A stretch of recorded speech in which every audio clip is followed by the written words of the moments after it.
What is up, my brothers and sisters, my agents of respect? It's your boy Trey Johnson back with another episode of the No Disrespect But podcast. Before we get started, I hope y'all motherfuckers voted and you're gonna be listening to this while you vote if you haven't already, but make sure you do that. It is your duty as an American citizen to vote, especially if you're my complexion. Too many people done died and went through a bunch of bullshit to give you the right to do it. So go ahead and do it. But anyways, make sure you like, subscribe the channel, and comment. Just keep them comments respectful. And obviously, when you see your boy in the suit, it's either one or two things. I just got off of work, or I'm standing on business. And if you pick either one, you didn't pick the wrong answer. Because guess what? Both are correct. I just got off of work and I'm standing on business. Why am I standing on business? Because my team, Alabama Crimson Tide, definitely stood on business this past Saturday night. And that's where we're going to start today's show. Um, you know, big game in the SEC West. Usually, for the better part of 15 years, really, the SEC West has run through this matchup. The winner of this game, Alabama versus LSU, goes on to win the SEC West, goes on to have a chance to win the SEC championship, and usually in those circumstances has a chance to win a national championship. And so this game has been important for so long. A lot of wins, a lot of losses, a lot of built up animosity. And obviously being from Louisiana, y'all know I get the bullshit. Everybody on my timeline getting on me, saying what's gonna happen, what's not gonna happen. I had some people telling me, hey man, I put some money on LSU. That's how confident I am they're gonna whoop y'all ass. Whatever it is, but at the end of the day, the dynasty is the dynasty. And people still think we aren't, but guess what? We still got a lot of ass kicking to do, and we got a lot of proving people wrong and making them eat crow along the way. But last Saturday was phenomenal. You know, Coach Saban earlier in the year, I believe after the Arkansas win, he talked about there's a difference between winning the game and beating your opponent. You can win the game. You can do just enough to win the game, but did you beat your opponent? Did you execute at a high level for 4 quarters, for 60 minutes? And I know in that game we were up, 20 points and blew the lead and, gave up, I think, 18 straight points or something like that. And we ended up winning the game by 3. So while it was a win, it definitely wasn't one you were satisfied with. And so Coach Saban kind of talked about building those habits of you have to learn how to beat your opponent, not just win games. And I've kind of felt coming in, and if you follow me on Twitter at NBA Future Gov or Future NBA Gov, I kind of say, yeah, y'all remember when Coach Saban said this? I kind of knew what we were getting into. Not to say that we were going to dog stomp, curb stomp LSU or anything. It's usually a pretty good game, give or take a few years, but it's usually a pretty good game. And so I knew we were going to win, and we are going to win by double digits, but I knew early on we are going to take some punches, we were going to give some punches, but they were going to do their thing as well, coming in with the #1 overall offense, my favorite for the Heisman, and quarterback Jaden Daniels.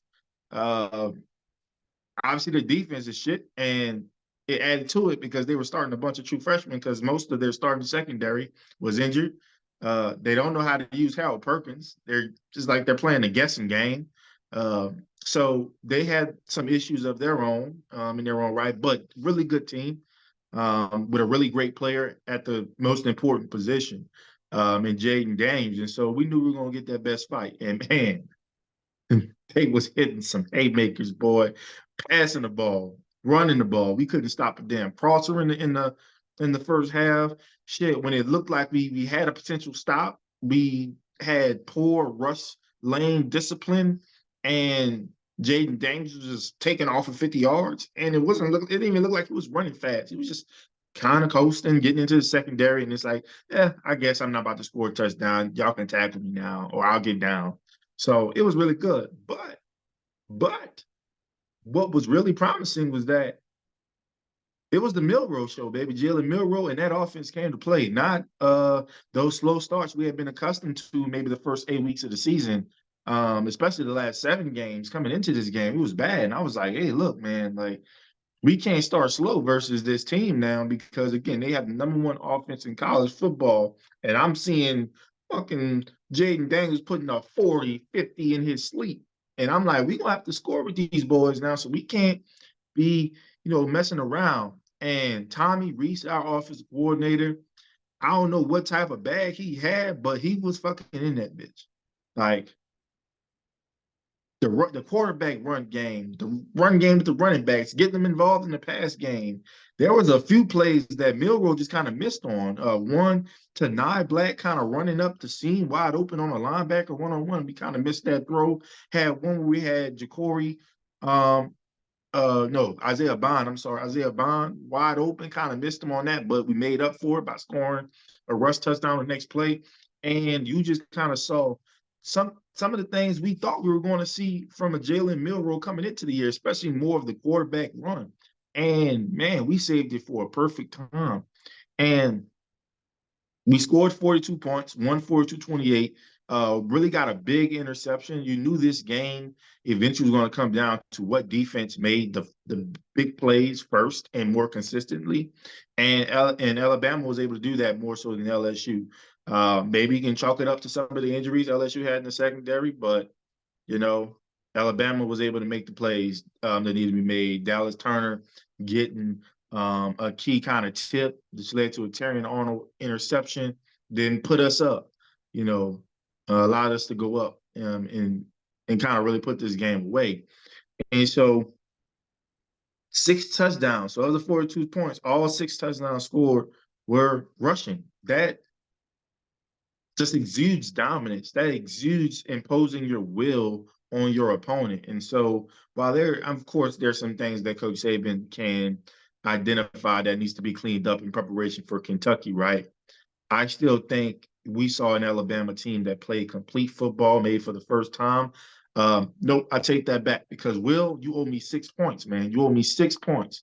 I don't know what's going on with you. I don't know what's going on from the left hash what's going on with that, but you owe me 6 points, and you can pay me back in a national championship. Thank you. But for the most part, we did really well. Did really well, and I was excited the way we played. Defense was giving me a few headaches.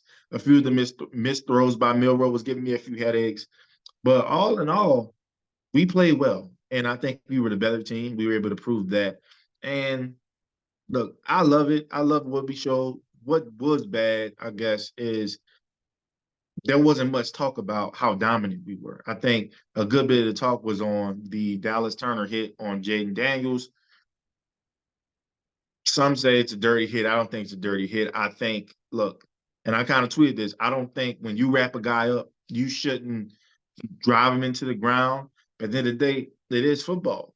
And I get it. The NFL has, you know, conditioned us over the past 10 years or so that you have to protect the quarterback. And, when you get to the quarterback as a defensive player, don't hit him too hard. You got to be gentle with them. You got to, you got to hold them. And then you got to lay them down and lay them down on a pillow and then take a blanket and put it over him, then give him his teddy bear and then say good night, maybe give him a forehead on the kiss. That's what defenders are expected to do nowadays.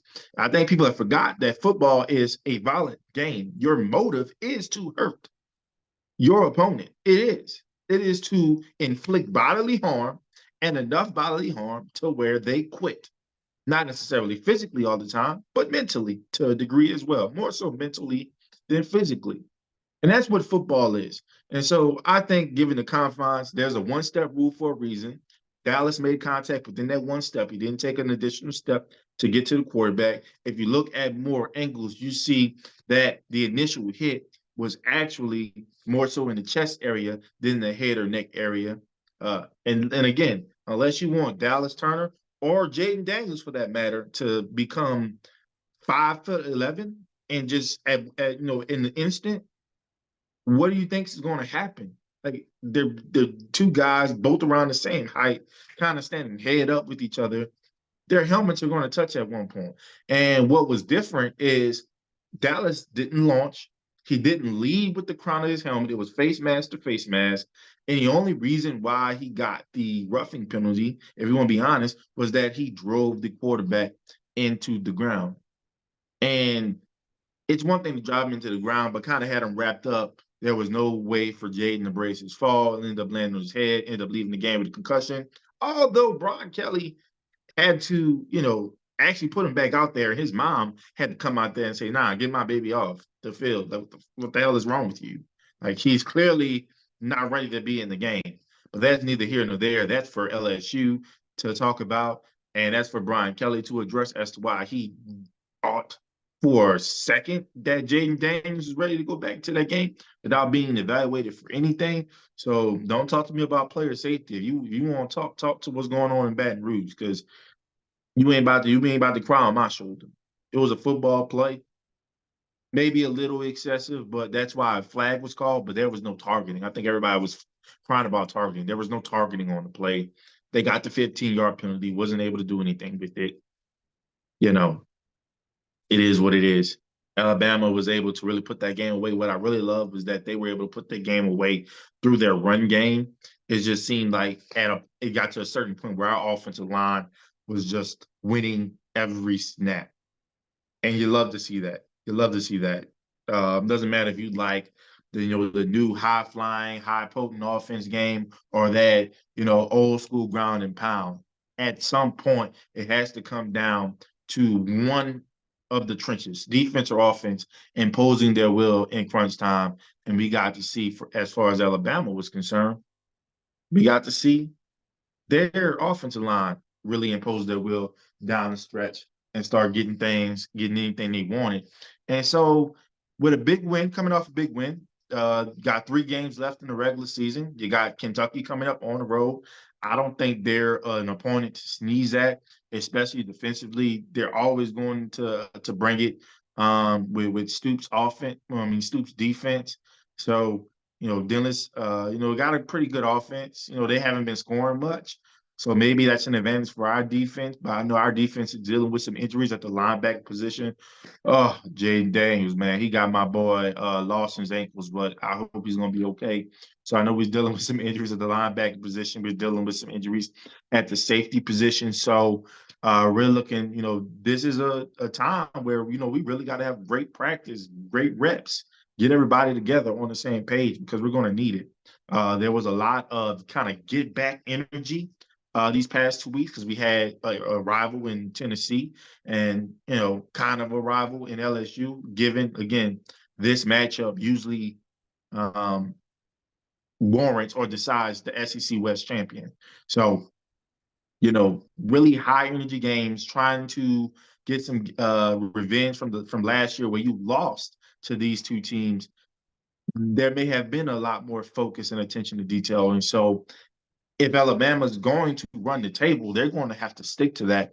Malachi Moore, our safety, actually spoke to that of saying, hey, we treat everything like an elimination game. One loss and we're done. We can't go anywhere. So they have this mentality they can't lose. And I love that. And so if we get a game where all three are hitting on every cylinder, fast starts on offense, fast starts on defense, able to execute when we do have to settle for field goals, hitting those. If we do have to punt, making sure we flip position. We're going to need some execution in all 3 phases because, we got 3 games left in the regular season.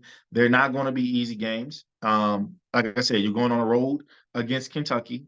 You're playing at home against Chattanooga. So that's a game where you're just trying to, get a big lead, then let the backups play and finish that out. Get some guys, get some reps, be able to play in front of their family and loved ones. And then you're going against Auburn. And I know you look at the record, you're like, it's freaking Auburn. We're playing at Jordan Hare, where Auburn Jesus resides. And anything and everything can happen, has happened there. That's a place where Alabama Crimson Tide, their dreams have gone to die in some cases. And so we got to be on our shit. We just can't let, records dictate how we prepare. And look, I know I'm preaching to the choir because if I'm saying it, Coach Saban is saying it probably a little bit meaner than I am, but it's being said. And so I think the I think the point is being just getting across to our players. And so I'm excited to see how they finish these 3 games. It's easy to look to Atlanta and the SEC championship, which is likely going to be versus UGA. But don't want to get ahead of ourselves right now. We got to continue to stand on business. Uh, Treat every game like it's an elimination game, as Malachi alluded to. Keep that same energy. And so if you can do that, Bama may run the table. They may get a chance at winning not only an SEC title, but a national title. Remains to be seen. And looking forward to that. Now, I will say, and as Ocho Cinco likes to say, I'll lie for you before I lie to you. And your boy did not lie to you about what type of football you were going to experience last weekend. We had some near upsets. We had some upsets. You had Oklahoma State winning the final bedlam. You had Missouri or Mizzou having UGA on the ropes and UGA being able to escape. So you had Rutgers was kind of, giving Ohio State the business for a little bit, and then Ohio State became Ohio State and finished things. So you saw a lot of potential upsets throughout the weekend last weekend. And so that's not going to stop. That's going to keep going. And like I said, as a fan of college football, you need to be excited about that. And so I know the college football rankings actually, by the time you guys hear this, the college football rankings will have been released. But a few things I'm interested to see is, does Bama jump Texas?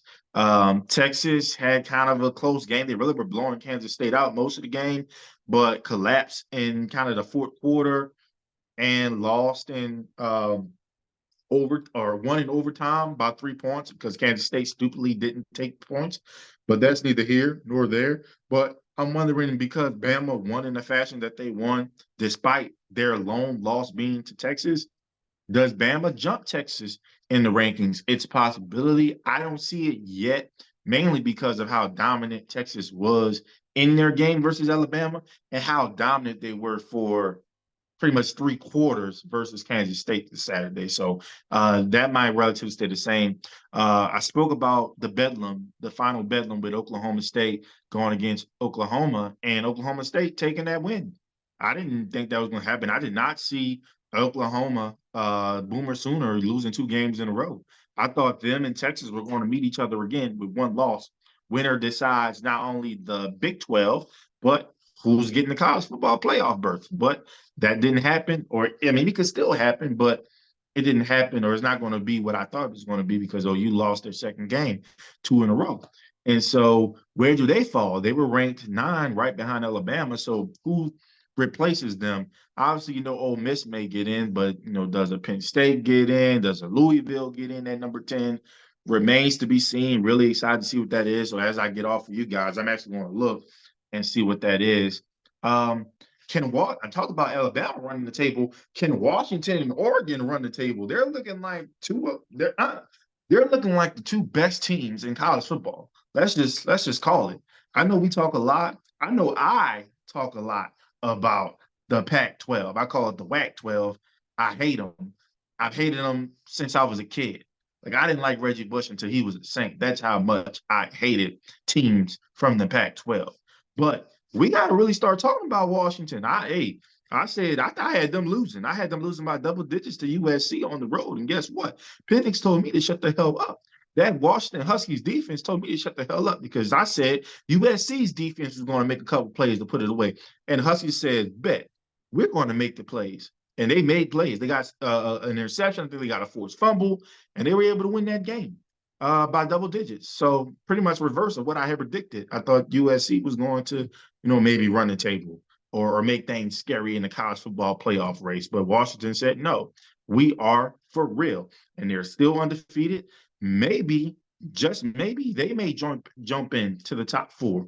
Who knows? And to see that Oregon, oh my goodness, outside of their loss to Washington, which they easily could have won that game, by the way, on the road. They have looked phenomenal. Like, teams aren't even close to them. They may let you play around for a couple possessions, but Dan Lanning has that killer mentality, and they are destroying folks.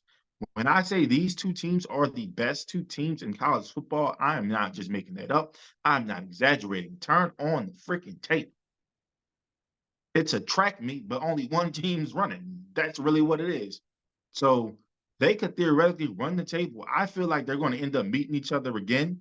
And I think Oregon could, let's say if Washington's undefeated, Oregon could get the better of a Washington team. And now you see both Pac-12 teams with one loss.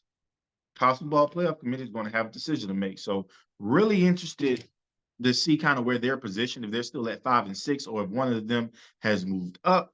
Um, Big game this weekend. Ole Miss going up against UGA. And we saw UGA has kind of been on the ropes a few times.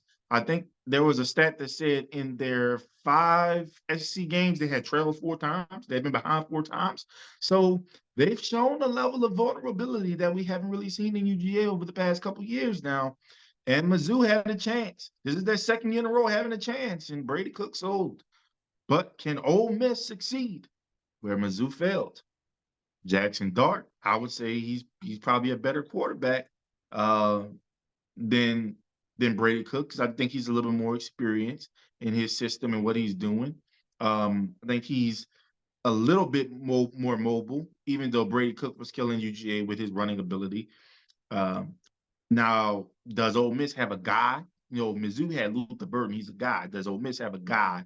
Because usually that's where UGA struggles. They struggle against elite wide receiver play. But Lane Kiffin, one of the brightest minds offensively, he could make it tough for old Kirby. So can Ole Miss succeed where UGA or where Mizzou failed? Can Ole Miss take down the Giant that has won their 26th straight game, if I'm not mistaken? We'll see.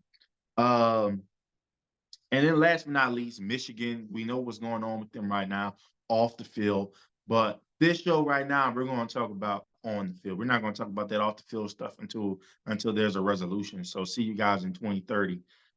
Michigan has their first big test against Penn State. And honestly, I just wrote that down because it sounded nice. We know that Michigan is going to beat the crap out of Penn State. It's Penn State. Why should I have any type of faith in them? Saquon Barkley's not walking through that door. Trace McSorley's not walking through that door. Brian Robinson, I think, or I can't remember his name, Michael Robinson, I'm sorry, he's not walking through that door. Why would I have any faith that Penn State can play with Michigan? I don't. I don't. Penn State, feel free to prove me wrong. Anyways, that's where we're going to end today. Again, before I say my spiel, if y'all haven't voted, go do that. I hope you exercise your right to vote. It's extremely important. Y'all make sure y'all do that. Even for the local elections, shit, that's the ones that matter the most. They can really pay attention. They're the ones that matter the most because they dictate your day to day in your county, in your parish, in your city, in your state. Take care of home. You got to do that. You got to vote. You got to vote. But anyways, if there's anything I said uh, that offended anybody, it's a good thing. It's an opportunity for me to learn. It's an opportunity for you to teach me. All I ask is that you keep it respectful. Peace.